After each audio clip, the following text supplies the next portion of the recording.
ഈ വരുന്ന ഞായറാഴ്ച ദൈവകരുണയുടെ തിരുനാളാണ്.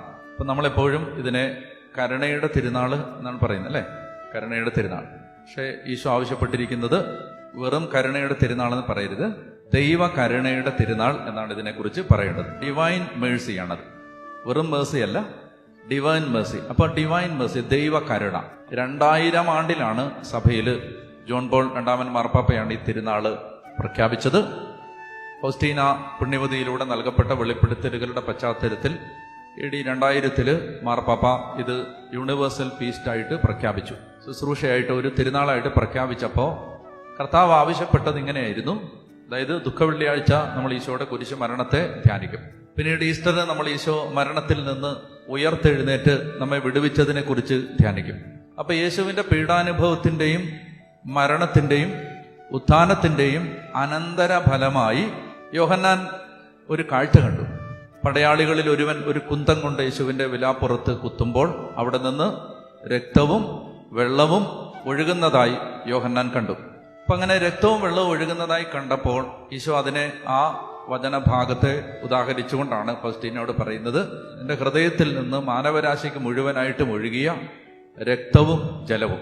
അതിൽ ഒരു മനുഷ്യാത്മാവ് ശരണപ്പെടുമ്പോൾ കർത്താവ് കുരിശിൽ പാപികളായ മനുഷ്യരുടെ പാപങ്ങൾക്ക് വേണ്ടി കുരിശിൽ മരിക്കുകയും അവിടുന്ന് ഉയർത്തെഴുന്നേൽക്കുകയും ചെയ്തത് വഴി മാനവകുലത്തിന്റെ മേൽ ദൈവത്തിന്റെ കരുണ ഒഴുകി ഇറങ്ങിയപ്പോൾ ആ കരുണയിൽ ആര് ശരണപ്പെട്ടാലും അവർക്ക് പരിപൂർണമായ പാപമോചനം ലഭിക്കും.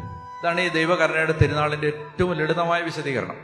അതുകൊണ്ടാണ് ഇത് ഈസ്റ്റർ കഴിഞ്ഞ് തൊട്ടടുത്ത് വരുന്ന ഞായറാഴ്ച ആചരിക്കണമെന്ന് ഈശോ ആവശ്യപ്പെട്ടത്. അപ്പൊ അതിന്റെ സാങ്കത്യം ഇതാണ്. കർത്താവ് ഈശോ മിശിഹായുടെ പീഡാനുഭവം, മരണം, ഉത്ഥാനം ധ്യാനിച്ചതിന് ശേഷം ആ കൃപകളെല്ലാം സ്വീകരിച്ച ഒരാത്മാവിലേക്ക്, ആ അന്തരാത്മാവിലേക്ക് ഇനി ഒഴുകി ഇറങ്ങുന്നത് എന്താണ്? ദൈവത്തിന്റെ അനന്തമായ കരുണ. ഇത് ആരിലേക്കാണ് ഒഴുകി ഇറങ്ങുന്നത്? ഈശോയുടെ പീഡാനുഭവത്തിലും കുരിശുമരണത്തിലും ഉത്ഥാനത്തിലും അതിന്റെ യോഗ്യതകളിലും ആശ്രയിക്കുന്ന, വിശ്വസിക്കുന്ന, ഈ 2 വാക്കുകളും വളരെ പ്രധാനപ്പെട്ടതാണ്. വിശ്വസിക്കുന്ന, ആശ്രയിക്കുന്ന ഒരാത്മാവിലേക്ക് അനന്തമായ ദൈവത്തിന്റെ കരുണ ഒഴുകിയിറങ്ങും.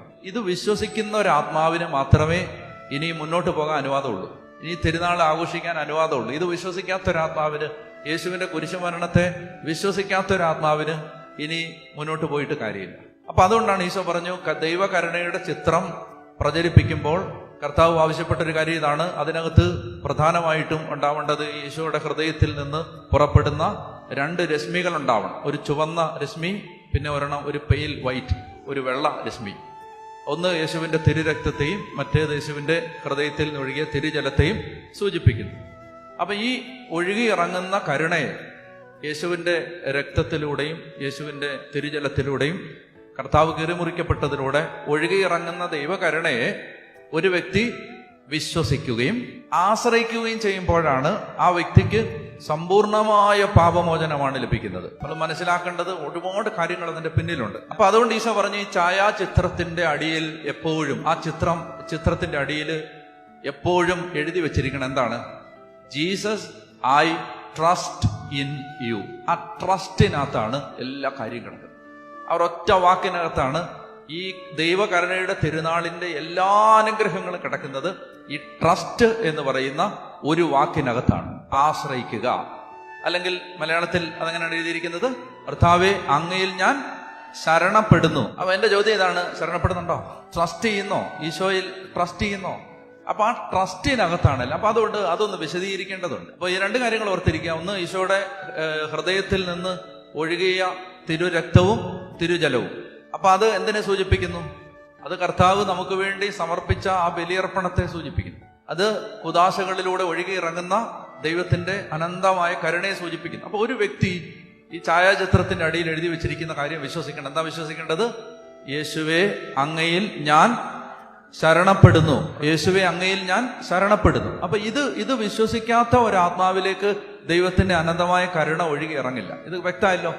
ഫണ്ടമെന്റൽ ലളിതമായ കാര്യമാണ്, ഏറ്റവും പ്രിലിമിനറിയ കാര്യമാണ്. ഇത് മനസ്സിലാവുമെന്ന് വിചാരിക്കും, പക്ഷെ അത് ശരിക്കും ബോധ്യപ്പെടണം. ആരിലാണ് ഈ കരുണ വെളിപ്പെടുന്നത്? ആശ്രയിക്കുന്ന ഒരാളിൽ. ദൈവകരുണയുടെ തിരുനാളിന് ഒരുങ്ങേണ്ടത് എങ്ങനെയാണെന്ന് 2002 ജൂൺ 29 വത്തിക്കാനിൽ നിന്ന് പുറപ്പെടുവിച്ച ഒരു പ്രബോധനമുണ്ട്. ജൂൺ 29 വത്തിക്കാനിൽ നിന്ന് തിരുസഭയുടെ കേന്ദ്ര ആസ്ഥാന കാര്യാലയത്തിൽ നിന്ന് ദൈവകരുണയ്ക്ക് വേണ്ടി ഒരുങ്ങേണ്ടത് എങ്ങനെയാണെന്ന് പുറപ്പെടുവിച്ച് ചില നിർദ്ദേശങ്ങളുണ്ട്. അപ്പൊ ആ നിർദ്ദേശങ്ങളിൽ ചിലത് ഞാൻ നിങ്ങളോട് പങ്കുവെക്കുകയാണ്. ഒന്നാമത്തേത്, വൈദികരോട് പറയുകയാണ്, ദൈവകരുണയുടെ തിരുനാളിനെ കുറിച്ചും ആ തിരുനാളിന്റെ പ്രാധാന്യത്തെക്കുറിച്ചും അതിൽ ലഭിക്കുന്ന കൃപകളെക്കുറിച്ചും വിശ്വാസികളെ മുൻകൂട്ടി അറിയിക്കുകയും ഒരുക്കുകയും ചെയ്യണം. ഇപ്പൊ സഭയിൽ, നമ്മുടെ സഭയിൽ അല്ലാത്ത ചില ആളുകൾ ചിലപ്പോൾ ഇത് ആദ്യമായിട്ടായിരിക്കും കേൾക്കുന്നത്, ഇങ്ങനൊരു ദൈവകരുണയുടെ തിരുനാൾ. നമുക്കിനി നമ്മുടെ മുമ്പിൽ കുറച്ച് ദിവസങ്ങളുണ്ട്. അപ്പൊ നമ്മൾ ഒരുങ്ങണം, നമ്മുടെ കുടുംബാംഗങ്ങൾ ഒരുങ്ങണം. ഇത് അറിഞ്ഞിട്ടില്ലാത്ത എല്ലാവരിലേക്കും ഇത് എത്തിക്കണം. അടുത്ത കൊല്ലം ആരുണ്ടെന്ന് ആർക്കറിയാം, അല്ലേ? അപ്പൊ നമുക്കൊരു നിശ്ചയമില്ലല്ലോ നമ്മുടെ ജീവിതത്തെക്കുറിച്ച്. പച്ചപ്പരമാർത്ഥം പോലെ, അല്ലേ, അച്ചസ്ഫടിക വെള്ളം പോലെ നമുക്ക് തെളിഞ്ഞ യാഥാർത്ഥ്യമാണ് എന്ത്, നമുക്കിനി ആർക്ക് ആയുസുണ്ടെന്നൊന്നും ആർക്കും അറിയാൻ പാടില്ല. അതുകൊണ്ട് ഇപ്പൊ ഇത് ആഘോഷിക്കണം. ഈ ദൈവകരുണയുടെ തിരുനാളിൽ സമ്പൂർണമായ വിമോചനം പ്രാപിക്കാം. അപ്പൊ അതിനുവേണ്ടി നമ്മൾ നന്നായിട്ട് ഒരുങ്ങണം. വിദൂരങ്ങളിലിരുന്ന്, കുടുംബങ്ങളിലിരുന്ന് നാം പ്രാർത്ഥിച്ച് ഒരുങ്ങുന്നതും അതിനു വേണ്ടിയിട്ടാണ്. അപ്പൊ അതുകൊണ്ട് ഒന്നാമതായിട്ട് ഈ വത്തിക്കാനിൽ നിന്ന്, റോമിൽ നിന്ന് നൽകിയിരിക്കുന്ന നിർദ്ദേശം ഇതാണ്: വൈദികരെല്ലാവരും തന്നെ ദൈവകരുണയുടെ തിരുനാളിനെ കുറിച്ച് മുൻകൂട്ടി അറിയിക്കുകയും ജനത്തെ ഒരുക്കുകയും ചെയ്യണം. രണ്ടാമതായിട്ട് സഭ വേറൊരു നിർദ്ദേശം വെച്ചിരിക്കുന്നത്, ലഭ്യമായ ദൃശ്യ ശ്രാവ്യ മാധ്യമങ്ങളിലൂടെ, ഓഡിയോ വിഷ്വൽ മീഡിയ ഉപയോഗിച്ച് ലഭ്യമായ എല്ലാ മാധ്യമങ്ങളിലൂടെയും ഈ തിരുനാളിനെ കുറിച്ച് അറിവ് കൊടുക്കണം. ഒരാളിൽ നിന്ന് അടുത്ത ആളിലേക്ക് ഈ സന്ദേശം എത്തണം. അപ്പൊ അതുകൊണ്ട് ഇത് കേൾക്കുന്ന എല്ലാവരും തന്നെ ഈ ദിവസം തന്നെ ഇതിനെക്കുറിച്ച് പരമാവധി ലോകത്തുള്ള ചപ്പും ചവറും എല്ലാം എല്ലാ ഗ്രൂപ്പുകളിലും ഫോർവേഡ് ചെയ്യുന്ന ആളുകളാണ് നമ്മൾ, അല്ലേ?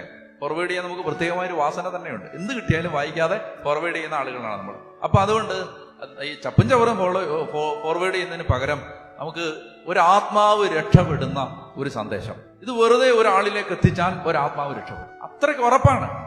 ഞാനിത് പറയാൻ കാരണം എന്താണെന്നറിയാം? ഞാൻ ഒരു കൾട്ടിലോ അല്ലെങ്കിൽ എന്തെങ്കിലും ഒരു അന്ധവിശ്വാസങ്ങളിലോ ഒരു അസത്യത്തിലോ വിശ്വസിക്കാൻ എൻ്റെ മനസ്സ് ഒരിക്കലും ഒരുക്കമല്ല. ഞാൻ സത്യസന്ധമായിട്ട് എൻ്റെ കാര്യം ഞാൻ തുറന്ന് പറഞ്ഞാൽ, ലോജിക്കലി കൺവിൻസിങ് അല്ലാത്ത ഒരു കാര്യവും എനിക്ക് വിശ്വസിക്കാൻ പാടാണ്. എന്ന് പറഞ്ഞാൽ യുക്തിക്ക് നിരക്കാത്തത് ഞാൻ വിശ്വസിക്കത്തില്ലെന്നല്ല, പക്ഷെ അതിനകത്തൊരു ലോജിക് ഉണ്ടാവും. എന്ത് വിശ്വസിക്കുന്ന കാര്യത്തിലും ഇപ്പൊ ഈശോ കുരിശിൽ മരിച്ച് പാപികളെ രക്ഷിച്ചു എന്നതിന് അതിനകത്തൊരു യുക്തിയുണ്ട്. ആ യുക്തി ഉള്ളത് കൊണ്ടാണ് ആ വിശ്വാസം നമുക്ക് സ്വീകരിച്ചേറ്റെടുത്ത്, അതിനകത്തൊരു യുക്തിയുണ്ട്. നമ്മൾ വിശ്വസിക്കുന്ന യുക്തി ഉള്ളതുകൊണ്ടല്ല, പക്ഷെ ആ വിശ്വസിക്കുന്നതിനകത്ത് ഒരു യുക്തി ഉണ്ടെങ്കിലേ നമ്മുടെ മനസ്സ് അതങ്ങോട്ട് സ്വീകരിക്കും. അങ്ങനെയുള്ള അനേക ആളുകളുണ്ട്. അതുകൊണ്ടാണ് ഞാൻ കാര്യകാരണ സഹിതം എല്ലാ കാര്യങ്ങളെ വിശദീകരിക്കാൻ ശ്രമിക്കുന്നതിന്റെ പിന്നിൽ എൻ്റെ മനസ്സ് എപ്പോഴും അങ്ങനെയാണ്. എനിക്കൊരു കാര്യം കൺവിൻസിങ് ആവണം.